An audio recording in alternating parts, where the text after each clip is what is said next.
सुप्रभात बच्चों, आज हम हिंदी वसंत का पार्ट 2 देखेंगे। ठीक है ना। तो पार्ट 2 जो है मैं आपको एक चीज दिखाऊंगी, उससे संबंधित है। ये आपको दिख रही है मेरे हाथ में, ये है चूड़ी। जो ये चूड़ी है ये लाख की बनी हुई है। तो जो हमारे पाठ का नाम है वो है लाख की चूड़ियां। आप लोगों ने सभी ने अपनी मम्मी के, बहन के, दादी के, किसी न किसी के हाथ में लाख की चूड़ी जरूर देखी होगी।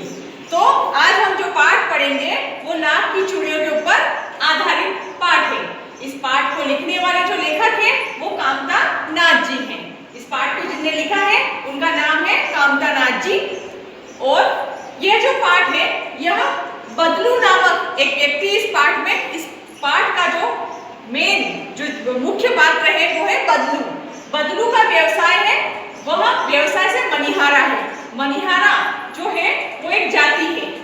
मनिहारा जो यहाँ पर शब्द दिया है ये एक जाति है। इस जाति का काम होता है चूड़ी बनाने का। तो बदलू का व्यवसाय था चूड़ी बनाने का, वह लाख की चूड़ियां बनाता था।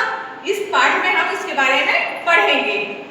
वह लाख की चूड़ियां बनाने का काम करता था और लाख की चूड़ियों का व्यवसाय मशीनी युग आने के कारण बंद हो गया था। वह बहुत सुंदर चूड़ियां बनाता था, गांव में रहता था, बहुत सुंदर चूड़ियां बनाता था। लेखक उससे जब जाके मिलता है तो वह देखता है कि उसके हाथ की बनी हुई सुंदर सुंदर चूड़ियां, और जब लेखक उसके घर जाता है तो वो कुछ लाख की गोलियां भी उसको देता है। लेखक देखता था कि किस प्रकार वो अपने व्यवसाय को करता है। वैसे बदलू बहुत सीधा साधा व्यक्ति था, लेकिन जब किसी घर में शादी हो या कोई अच्छा काम हो तो उसमें उसकी जिद देखने लायक होती थी बदलू की, कि वह किस तरह अपनी जिद को पूरी करने के लिए, वह शादी के लिए जब चूड़ी किसी को देता था तो वह मुंह मांगी कीमत लेता था और साथ में एक साफा और एक ड्रेस ये पूरा लेता था। बाकी वह सीधा साधा व्यक्ति था और वह मुंह मांगी कीमत शादी के समय पे ही अपनी चूड़ियों की लेता था। बाकी उसकी चूड़ियां सस्ती ही होती थी। और आगे जब गांव का दौर गुजरता गया और शहरीकरण जब हुआ तो नए नए उद्योग विकसित होने लगे और उस लाख की चूड़ियों के साथ साथ चलन में हुई कांच की चूड़ियां। लोग कांच की चूड़ियों को बहुत पसंद करने लगे थे और गाँव में भी अब अधिकतर महिलाएं कांच की चूड़ियां ही पहनती थी। तो यह सब चीजें हम इस पाठ के अंदर जानेंगे। तो पाठ को शुरू करने से पहले हम पाठ के शब्दार्थ को एक बार पढ़ लेंगे ताकि पाठ को हमारे लिए समझना आसान हो जाए। हाँ तो बच्चों, हम पार्ट 2 देख रहे हैं। लाख की चूड़ियाँ कामता नाथ की प्रसिद्ध कहानी है, जिसमें लेखक ने शहरीकरण और औद्योगिकरण के विकास से गांव के कुटीर उद्योगों की पीड़ा का वर्णन किया है। लेखक बचपन में गर्मी की छुट्टियों में अपने मामा के घर जाया करता था। उसमें मामा के गांव में सबसे ज़्यादा बदलू मामा उसे अच्छे लगते थे। अन्य बच्चों की तरह वह भी उसे बदलू काका कहकर पुकारते थे। बदलू जाति के मनिहारे थे, जिसके पुश्तैनी पेशा चूड़ियाँ बनाने का था। बदलू का मकान ऊंचाई पर बना था। मकान के सामने एक पुराना नीम का पेड़ था।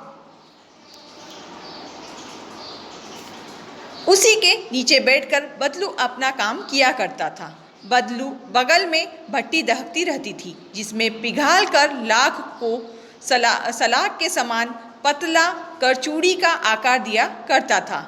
चूड़ी का आकार देख बेलन नुमा मुगरिया पर रखकर गोल और चिकना बनाता और उन्हें रंग चढ़ाकर बेचा करता था।